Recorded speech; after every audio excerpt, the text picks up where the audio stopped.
جعلناه نطفة في قرار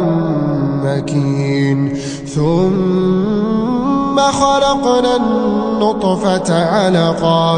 علقة فخلقنا العلقة مضغة فخلقنا المضغة عظاما فكسونا العظام لحما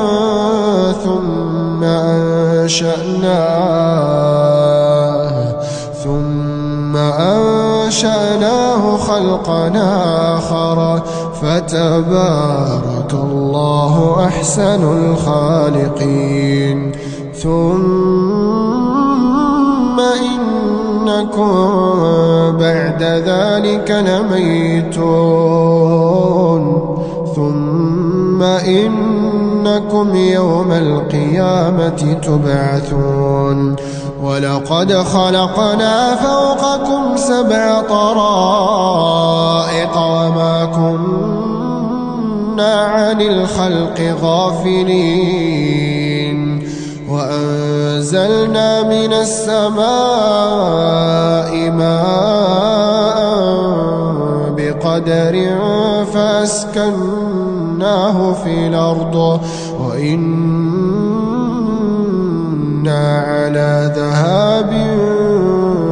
به لقادرون فأنشأنا لكم به جنات من نخيل وأعناب لكم فيها فواكه كثيرة ومنها تأكلون وشجرة تخرج من طور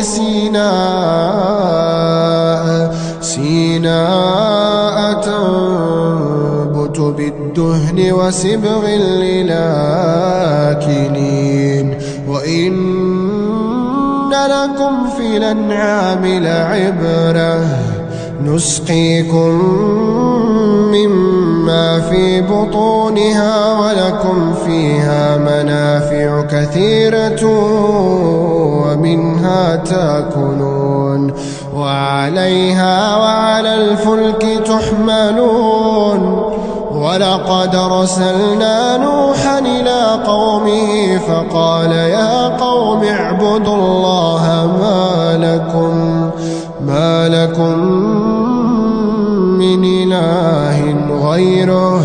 أفلا تتقون فقال الملأ الذين كفروا من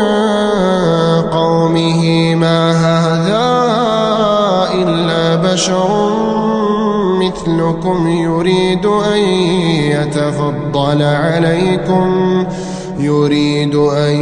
يتفضل عليكم ولو شاء الله لأنزل ملائكة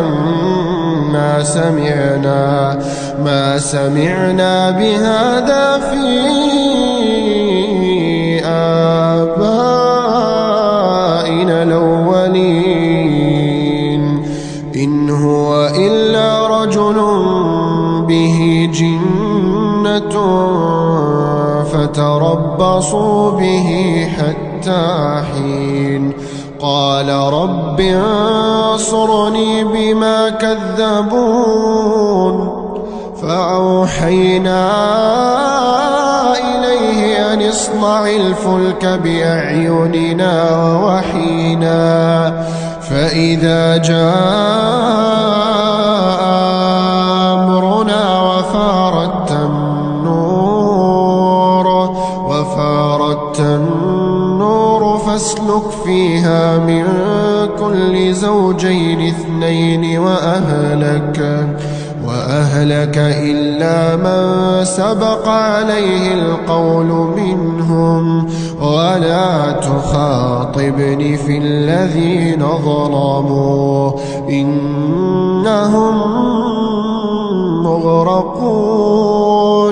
فإذا استويت أنت ومن معك على الفلك